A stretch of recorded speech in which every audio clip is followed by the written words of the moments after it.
Everyone, तो thumbnail आपने देख ही लिया होगा। 60 डेज़ में प्रीलिम्स हम पास कर सकते हैं या नहीं? तो मेरा आंसर है हाँ, बिल्कुल कर सकते हैं, लेकिन इसके लिए आपको प्रॉपर डेडिकेशन चाहिए और एक अच्छी स्ट्रैटेजी।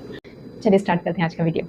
इसमें मैंने कुछ चीज़ें लिखी हैं, सब चैनल वाले बताते हैं, लेकिन मैंने ऑलरेडी 2 प्रीलिम्स दिए थे और दोनों ही कंटिन्यूसली क्लियर किए हैं, दोनों मेंस दिए हैं। अभी मेंस का रिजल्ट अब देखो शायद अक्टूबर में ही आएगा, जून में जो भी प्रीलिम्स हुआ था। फर्स्ट हमारा है जीएस का और सेकंड है सीसेट का। सबसे इम्पॉर्टेंट है जीएस, लेकिन मैं बात करूँगी पहले सीसेट, क्योंकि मोस्टली जो लोग होते हैं ना वो सीसेट को लेके बहुत निश्चिंत हो जाते हैं कि हम तो पास कर ही लेंगे। ऐसा कुछ नहीं है, यूपीएससी से तो बहुत ईजी होता है इसका सीसेट।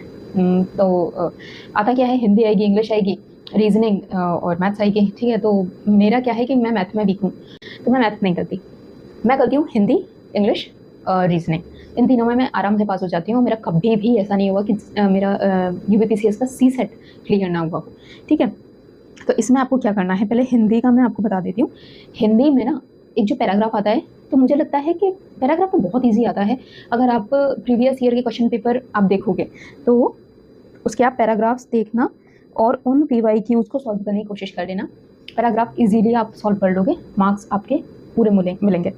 फिर आता है संधि और समास, है ना। संधि समास बहुत ही सिंपल होता है, ठीक है। संधि समास आप अगर आप पढ़ना चाहो तो प्रीवियस ईयर वाले पढ़ लेना। और इसमें तो क्योंकि रूल्स होते हैं, है ना, तो जैसे द्विगु समास है उसमें संख्या आ रही है, द्वंद्व समास है उसमें 2 पेयर आ रहे हैं, तो ये इजी है, रट्टा मार लो आराम से हो जाता है। संधि समास के मुझे हमेशा पूरे नंबर मिलते हैं, ठीक है। फिर संधि समास के बाद इंग्लिश का जो पैराग्राफ आता है वो भी ईजी आता है और सारे आंसर आपको डिटो पैरा में मिल जाते हैं, तो वो भी कोई टेंशन नहीं है। आती है प्रॉब्लम जो कहीं एंटोनिम पूछ लिया, सिनोनिम पूछ लिया, या कोई वर्ड दे के उसका मीनिंग ही पूछ लिया, वो दिक्कत आती है, क्योंकि वर्ड्स इतने सारे हैं और मैं किसी और एग्जाम की तैयारी नहीं कर रही हूँ सीरियसली, मैं बस यूपीपीसीएस पे फोकस है मेरा। तो अगर आप एसएससी वगैरह की तैयारी कर रहे हो, बैंकिंग की कर रहे हो, तो मे भी आपकी वोकैबुलरी अच्छी हो सकती है, लेकिन मैं किसी और की तैयारी नहीं कर रही हूँ, तो वोकैब पे मैं इतना ज़्यादा ध्यान नहीं देती कि उस एक क्वेश्चन के लिए मैं पूरी वोकैबुलरी पढ़ूँ, तो इस पर इतना फोकस मत करना।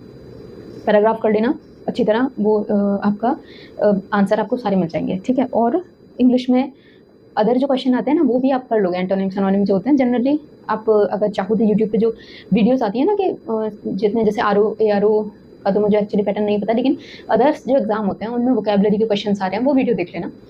और मेरे जनरली सही हो जाते हैं, वो इतना पढ़ा हुआ है, तो उस पर आप थोड़ा सा फोकस कर लेना। और रही बात रीजनिंग की, रीजनिंग अच्छी तरह कर लेना, आराम से आपका जो इसका सीसेट है वो क्लियर हो जाएगा। फिर हम आते हैं जीएस पे। जीएस में history, geography, polity, economics, environment है, साइंस है, करंट अफेयर्स है। तो अगर इनकी मैं एक एक सब्जेक्ट की बात करूँ, वीडियो बहुत लंबा हो जाएगा। पार्ट्स में बांट सकते हैं हम वीडियो को, लेकिन कुछ बेसिक बातें हम यहाँ पे कर लेते हैं। जैसे सबसे पहले पॉलिटी, अगर मैं आपको मतलब प्रेफर करूँ ना, तो पॉलिटी ऐसा सब्जेक्ट है जिसमें से आपको कम से कम 15 से 20 क्वेश्चन आएंगे। और मुझे ऐसा लगता है कि अगर आप पॉलिटी फैक्ट अच्छे पढ़ के जाते हो तो उसके 90% तक पॉलिटी के क्वेश्चन सही हो जाते हैं, तो वो आपको अच्छे खासे मार्क्स मिल जाते हैं। इसलिए पॉलिटी को इग्नोर मत करना, सबसे ज़्यादा हाई स्कोरिंग होता है। और आर्टिकल्स अच्छी तरह याद करके जाना, एक एक आर्टिकल का रट्टा मार लो, समझने वाली कोई बात नहीं होती, रट्टा मारो। क्योंकि बहुत सारे लोग कहते हैं अरे समझ लो, नहीं, कुछ चीज़ों में रट्टा ही चाहिए आपको, है ना। रोज़ पढ़ो आर्टिकल, सुबह उठो, सबसे पहले मतलब मेरा ऐसा रूल होता है, जैसे मैं सुबह उठती हूँ, चाय वाय अगर मैं पी रही हूँ तो मैं अपनी पूरी शीट है, जैसे अभी यहाँ पर है नहीं, तो जैसे ये तो मेरा आर्टिकल है, लेकिन ऐसे जैसे मतलब दिखाती हूँ मैं आपको, ऐसे मैंने शीट निकलवा रखी है आर्टिकल्स की, है ना, क्योंकि बुक लेके बैठोगे तो वो थोड़ा बोरिंग सा हो जाता है। तो इस तरह से आप अपनी शीट लो, उसे रिवाइज़ करते रहो। तो जैसे मेरा एक गोल होता था कि मैं 30 से 35 आर्टिकल रोज़ मुझे याद करने हैं, और जैसे मैंने आज 30 आर्टिकल्स याद किए, तो नेक्स्ट डे मुझे उन 30 को रिवाइज़ करना है और फिर नेक्स्ट आर्टिकल याद करने हैं। तो इस तरह से आपके आर्टिकल अच्छी तरह याद हो जाएंगे। और सबसे ज़्यादा ज़रूरी बात जो मैं अपने पॉइंट ऑफ व्यू से बता रही हूँ कि जो पंचायत और नगर निगम वाला ये जो सेक्शन है ना, इसमें अल्फ़ाबेटिकल वाले हैं जैसे, तो उन्हें अच्छी तरह याद करके जाना, ठीक है। जैसे मेरा हिंदी मीडियम है तो मैं आपको उसी में बता रही हूँ, बाकी आप बुक्स में से देख लेना। तो जैसे पंचायतों में निर्वाचन का है, योग्यता अयोग्यता, वित्त आयोग है ना, और जिला नगर योजना समिति है, महानगर योजना समिति है, तो ये सब सहकारी समितियाँ किस में आती हैं, तो ये सारी चीज़ें एग्जैक्ट जो उसका आर्टिकल है, एग्जैक्ट जैसे 243I है या Y है, D है, ये सब आप याद करके जाना। क्योंकि ये वाला क्वेश्चन या तो आपको ऐसे मिलाने के लिए आ जाता है, या फिर ऐसे कोई डायरेक्ट भी पूछ सकते हैं। फिर आते हैं हम करंट अफेयर्स पे, इन्हें इग्नोर मत करना, करंट अफेयर्स से बहुत सारे क्वेश्चन आते हैं। पॉलिटी की बात हो गई, करंट अफेयर्स में देखो क्या करो आप, क्योंकि 60 डेज आप ज़्यादा कुछ नहीं पढ़ सकते हो, तो इसके लिए ना आप स्पीडी और क्रॉनिकल आती हैं, जैसे 6 मंथ की आएंगी अभी, है ना। तो अभी मार्केट में तो गई नहीं हूँ, क्योंकि मैंने सब छोड़ दिया था, पढ़ाई अभी कुछ नहीं कर रही थी मैं, अच्छा खासा टाइम वेस्ट किया है मैंने, मैं कहूँ तो, और जिसका मुझे अच्छा खासा रिग्रेट भी है। तो क्या कर सकते हैं, पास्ट को लेकर रोना नहीं है, क्योंकि एग्ज़ाम रुला देता है आपको अच्छी तरह, ठीक है। तो इसमें क्या करना है आपको, स्पीडी ले लेना, क्रॉनिकल ले लेना, एक दृष्टि आई दृष्टि करके आती है, अभी एक और मैंने वीडियो बनाया था उस पर, तो आई दृष्टि वो पढ़ लेना अच्छी तरह, और हो सकता है, मतलब मुझे ऐसा लगता है कि शायद एक सेकंड पार्ट भी आएगा इसका एग्जाम से जस्ट पहले, वो अच्छी तरह पढ़ लेना। दूसरी बात, जो स्पीडी और क्रॉनिकल लोगे ना, तो एक तो मंथली आती है क्रॉनिकल, पतली सी बुक आती है, वो पढ़ सकते हो, और क्रॉनिकल के साथ एक हाफ ईयरली करके भी आती है ना स्पीडी की, मैंने स्पीडी की ली थी लास्ट ईयर, और उसमें बहुत सारे वन लाइनर क्वेश्चन थे। हालांकि वन लाइनर लास्ट अभी जो प्रीलिम्स हुए ना, इसमें ज़्यादा काम नहीं आए, क्योंकि इन्होंने एनालिटिकल वाला थोड़ा यूपीएससी वाला पैटर्न डालने लगे हैं। तो अभी ये जो प्रीलिम्स होने वाला है, इसमें हमें खुद नहीं पता कि और कितना अच्छा ऊपर लेवल कर देंगे।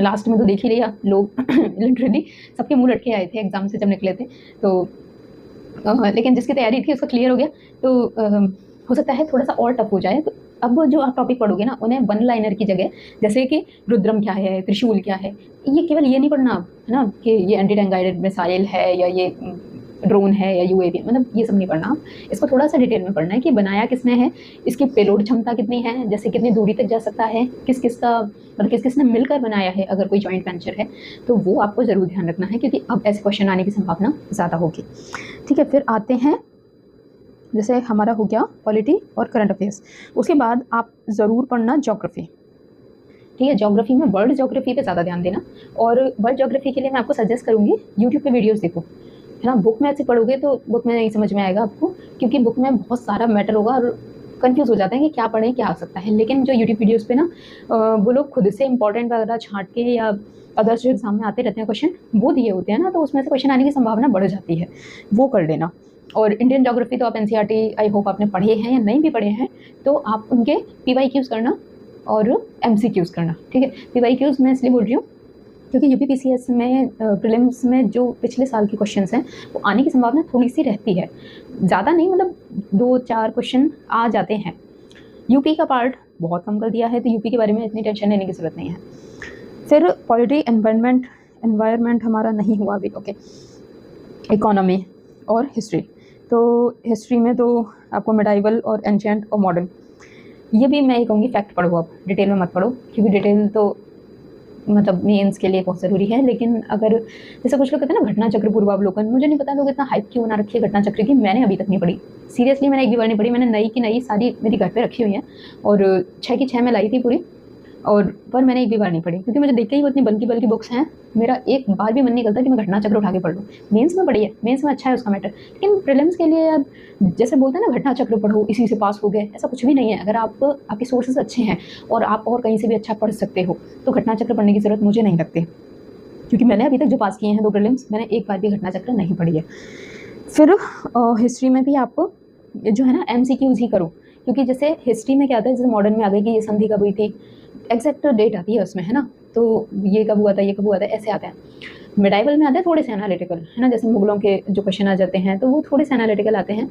तो मुझे लगता है कि अभी आपको बुक्स पे इतना रिलाई ना होके, जो वीडियोज़ होती है ना, अदर जो एग्जाम्स में क्वेश्चन आ रहे हैं, जैसे अगर कहीं का प्रीलिम्स हुआ है, जैसे अभी उत्तराखंड का हुआ था, जब हमारा मेंस हुआ था यूपी का, तो वहाँ प्रीलिम्स हुआ था, तो वो पेपर्स हैं बीपीएससी के हैं, ये सब पेपर प्रीलिम्स के यूट्यूब पे अवेलेबल होते हैं, उन्हें ज़रूर कर देना क्लियर, ठीक है। हिस्ट्री में सोर्सेज के बारे में हम एक सब्जेक्ट के लिए शायद हम अलग वीडियो बना सकते हैं, क्योंकि एक सब्जेक्ट के लिए वीडियो बनाना, मतलब ऐसे डिटेल में बताना बहुत लेंथी वीडियो हो जाएगी। पॉलिटी, ज्योग्राफी, इकोनॉमी में आप साइंस की बात मैं देखो अगर करती हूँ, तो साइंस में मैं केवल लूसेंट पढ़ती हूँ, उससे ज़्यादा नहीं पढ़ती, और क्योंकि साइंस में जो आते हैं ना क्वेश्चन, अभी भी जो आए थे वो पूरे वन लाइनर थे, उसमें डायरेक्ट फैक्ट थे, तो इसलिए मुझे नहीं लगता साइंस में ऐसे डिटेल वाले क्वेश्चन आते हैं, वो एक जनरल नॉलेज वाले होते हैं। तो उसके लिए आप लूसेंट को अच्छी तरह पढ़ लेना, उसका फिजिक्स है, केमिस्ट्री है, बायो है, तीनों अच्छी तरह पढ़ लेना, और बायो पर स्पेशली फोकस करना है, बायो के क्वेश्चंस ज़्यादा आते हैं, फिर फिजिक्स और फिर केमिस्ट्री, इस तरह से पढ़ना आप, ठीक है। लूसेंट को बिल्कुल याद रखना है, इसे इग्नोर नहीं करना है, इसके साथ यूट्यूब वीडियोज़ भी देख लेना, जैसे कुछ चैनल्स हैं, अभी नाम मुझे याद नहीं है, लेकिन मैं एग्ज़ाम से पहले उनकी वीडियोस देख लेती हूँ कभी कभी। साइंस के वन लाइनर क्वेश्चंस आते हैं ना, तो वो आप उनके एक एक पेज पे ऐसे वन लाइनर नोट्स भी बना सकते हो, और ल्यूसेंट तो है ही। फिर आते हैं इकोनॉमी पे। तो इकोनॉमी में देखो एमसीक्यू ही पढ़ना, जैसे लॉरेंज कर्व क्या है, ये गिनी गुणांक क्या है, हिंदी मीडियम है इसलिए ऐसे बता रही हूँ, तो है ना, ऐसे ये पढ़ लेना आप, और एमसीक्यूज़ ही करना है इसमें, क्योंकि इकोनॉमी में हाँ अभी कुछ टाइम से जैसे यूपीएससी का जो प्रीवियस ईयर क्वेश्चन है ना, उन्हें भी आप इकोनॉमी के एक बार देख लेना, क्योंकि मुझे ऐसा लगता है ये जो पैटर्न फॉलो कर रहा है यूपीपीसीएस, तो अब यूपीएससी वाले क्वेश्चंस आने की धीरे धीरे ऐसे ग्रेजुअली मतलब लैंग्वेज वो डालते जा रहे हैं। तो इकोनॉमी के लिए मैं प्रेफर करूँगी आप एक बार यूपीएससी के पेपर भी देख लो, उसके बाद यूपीपीसीएस के जितने अभी तक एग्ज़ाम हुए हैं वो वाले क्वेश्चंस देख लो, और इकोनॉमी के लिए हम एक अलग वीडियो बनाएंगे, उसमें आप क्या क्या रिसोर्सेज फॉलो कर सकते हो, ठीक है। इसके अलावा आपको मॉक टेस्ट ज़रूर देने हैं। मॉक टेस्ट में क्या करना है, मार्केट में जैसे मैं मुखर्जी नगर से लेती हूँ स्पेशली, है ना, मुखर्जी नगर में वो साइड से अग्रवाल वो मिष्ठान भंडार है, उसके साइड में दुकानें बनी हुई है ना, वहाँ से मैं जनरली लेती हूँ। तो जैसे ध्येय की आ जाती है, अभी ऑनलाइन भी मंगवा सकते हो आप उन्हें कॉल करके, तो ध्येय की आ जाती है, दृष्टि की आती है, मेक आईएएस के आते हैं, तो वो आप ले सकते हो। अब ऐसा नहीं है कि उनसे क्वेश्चन आएंगे, वो इसलिए नहीं है, वो इसलिए है कि आपकी तैयारी कैसी चल रही है, आप करंट अफेयर्स जो आपने पढ़े हैं वो आप कवर कर पा रहे हो या नहीं, मतलब वो जो क्वेश्चन आप सॉल्व हो रहे हैं कि नहीं, वो केवल इसलिए हैं।